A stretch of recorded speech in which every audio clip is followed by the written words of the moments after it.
여러분 안녕하세요. 반갑습니다. 무리해도 이 로마서를 한 번 더 이제 터치를 하고 지나가야 될 것 같습니다. 왜 그런가 하면 사람이 어떤 위급한 상황에서 쓰러졌을 때 제일 먼저 이 심장이 뛰는가 안 뛰는가를 알아봐야 됩니다. 이 심정지가 되었다, 이건 죽은 거거든요. 그래서 급하게 인공호흡을 시키면 살아날 수가 있습니다. 그래서 이제 위급한 상황에서는 인공호흡을 하는 거거든요. 그러니까 여러분 한번 생각을 해 보십시오. 얼마나 중요한가, 심장이. 이 심장과 같은 것이 로마서입니다. 그래서 바울은 로마서 1장에서 복음이 뭐냐라고 이야기합니다. 이 복음이 엄청나게 중요한 거예요. 이 복음을 소유하지 못하면 이건 아무것도 아닙니다. 그래서 복음은 예수다. 왜 예수가 복음이냐? 예수로 말미암아서 생명이 왔고 그 생명으로 말미암아서 영생을 얻게 된다. 이것이 복음의 본질이거든요. 따라서 교회는 이 진리를 통해서 양육되어지는 것이 맞습니다. 그래서 바울 사도는 1장에서 우상숭배에 젖어서 살고 있는 믿지 않는 모든 이방인들 다 죄인이다. 유대인은 어떠냐? 유대인도 역시 할례를 행했다고 자부심을 갖고 율법을 가졌다고 자랑하지만 너희들도 역시 죄인이다. 더 무서운 죄인이다. 그러면서 3장에서는 모든 사람이 다 죄인이다. 4장에서는 그러나 믿음으로 말미암아서 의를 가진 사람이 있다. 그게 성경에 나타난 사람들이거든요. 그 가운데 대표적인 사람이 아브라함입니다. 이 아브라함이 믿음으로 말미암아서 칭의, 의롭다 하고 하나님 앞에 인정을 받은 사람이다. 그러니까 모든 사람이 다 죄인이라고 할지라도 예외가 있다. 믿음으로 말미암아 의로워지는 칭의의 법을 가르쳐 주시고 있는 거죠. 5장에서는 한 사람이 중요하다. 한 사람 아담으로 말미암아 죄가 이 땅에 들어오고 죄로 말미암아서 사망이 왔고 사망으로 말미암아서 멸망하는 것이 이것이 인생지대의 모든 사람들이 처한 운명이다. 그러나 예수가 이 땅에 생명으로 왔다. 그 예수를 믿음으로 말미암아 죄인이 아니라 의인이라고 칭함을 주고 그런 사람들이 다 구원에 이르게 된다 하는 것이 이 복음의 내용이거든요. 제6장에 들어가서 보면 죄에 대해서는 이미 죽어버렸고 의에 대해서는 산자들이 되었다 하는 것을 가르쳐 주시고 있습니다. 7장에 들어가서 보면 사람들이 오해를 합니다. 특히 유대인들은요, 율법을 가지고 있으면 의로운 줄 알아요. 그러나 율법의 기능은요, 사람을 정죄하는 기능입니다. 법이 없으면 자유로워지는 거죠. 바울 사도는 이렇게 이야기합니다. 율법의 정죄의 기능 때문에 아무리 착하게 육신적으로 살려고 해도 그렇게 사라지지 않는 것이 육신의 모양이거든요. 그래서 바울은 자기 자신이 곤고한 사람이라고 이야기를 합니다. 오호라, 나는 곤고한 사람이다. 누가 이 사망의 몸에서 나를 건져내랴. 그러고 난 다음에 찾은 것이 뭐냐면 예수 안에 있으면 모든 것이 해결된다는 사실을 발견하게 되는 거죠. 그래서 8장에 가서는 뭘 얘기하냐면 예수 안에서는 법 적용이 달라요. 예수 안에 있으면 성령의 생명의 법이 우리를 지배하게 되는 겁니다. 그래서 법 적용이 다르기 때문에 뭐 육신적으로 조금 죄를 지었다고 해서 그것 때문에 지옥 가는 거 아닙니다. 그 원리를 가르쳐 주는 거예요. 성령의 생명의 법이 죄와 사망의 법에서 우리를 해방시켰다고 말씀을 해 주시고 있는 겁니다. 그러면서 성령께서 우리 안에 계시면서 성령이 뭘 하시느냐? 세 가지에 대해서 이야기하시죠. 보증을 하십니다. 첫째는 자녀의 권세를 보증하시고, 둘째는 성령이 자녀의 영광을 보증하십니다. 셋째는 성령이 하나님의 자녀의 승리를 보장해 주십니다. 이와 같이 성령이 우리 안에 내주해 계시면서 이와 같은 것을 보증해 주시기 때문에 그리스도인들은 영적으로 자유함을 얻을 뿐만 아니라 육적인 삶에서도 때때로 실수해서 잘못해서 넘어지는 것은 뭐 어쩔 수 없는 일이죠. 그것마저도 이미 성령께서 보증을 해 주셨기 때문에 안심할 수가 있습니다. 모든 것은 다 하나님이 만들어 가시는 거거든요. 9장에서 그렇기 때문에 하나님께서 당신 자신을 토기장이라고 말씀하십니다. 유대인을 만들어 가시는 역사의 과정이나 이방인의 역사를 만들어 가시는 역사의 과정은 다 토기장이신 하나님이 다 만들어 가시는 것입니다. 토기장에 주권이 있다는 것을 말씀하시는 거죠. 택자가 있다, 불택자가 있다, 이런 얘기를 하면 항상 시비가 걸립니다. 하나님은 사랑이신데 누구는 택자를 만드시고 누구는 불택자를 만드시냐, 이렇게 할 수 없다는 것이죠. 그러나 그런 권세가 하나님께 있다는 것은 분명합니다.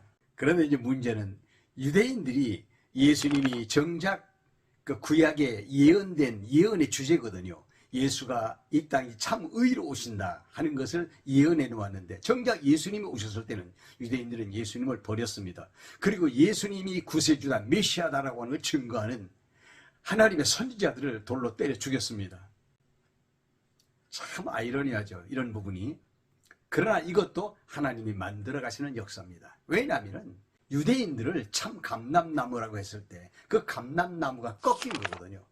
거기에다가 이방인들 똘감람나무를 갖다 거기다 접을 붙이신다. 이것이 구원 섭리, 칭의에 대한 하나님의 역사 섭리를 말씀해 주시는 내용이에요. 지금 유대인들은요, 잠깐 버려진 겁니다. 유기된 것입니다.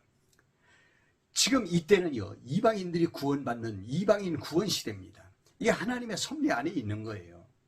주권적 섭리 안에 있는 거죠. 그러나 이러한 섭리는요, 유대인들이 잠정적으로 버려진 섭리다. 다시 말씀드리면 유대인들은 잠정적으로 버려졌고 이방인들이 그때에 이제 구원 얻는 기회를 얻게 되는 거죠. 그러나 때가 되면 이방인의 시대, 구원 시대가 끝납니다. 그리고 난 다음에는 다시 유대인의 구원 시대가 돌아오게 됩니다. 그래서 11장에서는 이방인의 구원받는 숫자가 채워지기까지 유대인들이 버려졌다는 말씀을 하시는 거죠. 이 모든 것은 다 하나님이 하십니다. 그래서 만물이 주에게서 나오고 주로 말미암고 주에게로 돌아간다, 이렇게 말씀하시는 거죠. 모든 주권적인 섭리가 하나님께 있다는 것을 가르쳐 주시는 내용입니다. 그렇다면 여러분들, 이제 여기까지가 이제 로마서의 중심적인 내용인데, 물론 이제 12장부터는 이제 그 믿음으로 말미암아서 의롭다고 칭함을 받은 사람들의 교회 생활에 대해서 말씀을 해 주시는 겁니다. 여기서 중요한 것이 있습니다. 왜 교회는 로마서를 통해서 양육을 받아야 되느냐 하는 거죠. 여러분, 로마서에서 진짜 복음을 가르칩니다. 칭의의 복음인데, 예수 믿고 의를 얻어서 영생을 얻는 진리, 이걸 가르쳐 주는 것이 바로 이 로마서입니다. 이 로마서를 읽으면 나는 죄인이 아니다, 절대 말할 수 없습니다. 죄인이지만 그 죄인이 어떻게 의를 얻느냐, 하나님의 의를 얻느냐, 하나님께서 이 땅에 보내신 유일한 의가 있다면 예수입니다. 그 예수께서 나를 위하여 십자가에서 대신 죽으시고 부활하심으로 말미암아서 우리에게 의를 주셨다. 그래서 예수 믿고 영원한 의를 소유한 사람이 그리스도인입니다. 이런 사람들이 모여서 집합을 이루는 것이 교회입니다. 이게 교회가 칭의의 복음에 눈이 어두우면 이건 참된 교회의 구실을 할 수가 없는 거예요. 그래서 교회는 칭의의 진리를 붙들고 모여서 사는 사람들의 집단이 교회입니다. 이걸 가리켜서 예수님은 당신의 몸이라고 말할 정도로 귀하게 취급을 했어요. 그런데 이렇게 예수님이 십자가에 죽으시기까지 해서 우리에게 칭의를, 믿음을 통해서 칭의를 주셨다면 이거를 간직하는 것이 교회의 본질입니다. 그런데 요즘에도 보면 교회에서 율법을 가르치는 그런 모습을 보게 됩니다. 여러분, 율법이 뭔지 아십니까? 유대인들에게 율법은요, 생명같이 귀한 것입니다. 왜 하나님은 유대인들에게 율법을 주셨을까요? 이것은, 율법은 예수를 상징하는 것입니다. 율법에는 두 가지 기능이 있어요. 하나는 죽는 기능이 있고 하나는 사는 기능이 있어요. 그러니까 죽는 기능은 뭐냐? 그건 윤리적인 측면에서의 율법이 법입니다. 그러니까 사람이 윤리적으로 항상 의롭게 살 수는 없는 거죠. 그러면 정죄로 당합니다. 그러면 하나님 앞에 나와서 죄를 고하면서 양을 잡아서, 소를 잡아서 피를 제단에 뿌리고 대신 죽습니다. 그래서 속죄에 제사를 드립니다. 이것이 사는 기능이에요. 그래서 이 기능이 어디에서 완성이 되는가 하면 예수님의 십자가에서 완성이 됩니다. 예수께서 죽으신 것은 정죄의 기능에 대한 결과고, 예수께서 부활하시고 사신 것은 사는 기능에 대한 이제 결과입니다. 따라서 예수님의 십자가의 죽음과 부활은 우리에게 있어서는요, 칭의의 도라고 할 수가 있습니다. 그렇기 때문에 교회가 예수 그리스도의 십자가와 부활을 붙들고 모든 삶에서 자유를 누리지 않는다면 이거는 잘못된 것입니다. 그런데 아직도 율법을 지켜야만 구원받는다. 율법을 좀 지켜야지. 그러면서 율법을 가르치는 교회도 있다는 것입니다. 얼마나 답답한 일입니까? 이미 율법은 예수 그리스도를 통해서 완성되었습니다. 그럼 율법이 필요 없다? 아닙니다. 율법 선한 거라고 가르칩니다. 그런데 율법에 붙들려 있으면 안 됩니다. 율법을 이 땅에서 받은 사람이 있어요. 누구냐면 모세입니다. 그런데 성경은 모세를 머슴이라고 그래요. 아직도 머슴에게 붙들려 있다. 연약한 신자, 어린아이 신자일 것입니다. 그 집 아들은요, 그 집 하인을 부리는 사람이에요, 신분이. 그러나 어릴 때는 율법 아래, 하인 아래 있게 돼서 하인의 지도를 받게 되죠. 그와 같은 것입니다. 이제 교회가 빨리 성숙해서 율법에서 자유로워져야 되고, 율법에서 자유로워져서 그 진리를 깨닫고 진리 안에서 우리의 삶을 복되게 누려야만 되는 것입니다. 교회가 칭의의 복음으로 양육을 받는 것은 너무 당연한 것이죠. 이 복음 위에서 굳게 서야만 됩니다. 이것이 오늘 교회가 로마서를 통해서 양육받아야 될 중요한 이유이죠. 다음 시간에는 고린도 전후서를 통해서 교회가 믿음으로 말미암아 의롭다함을 받았으면 그 다음에는 무엇도 중요하다?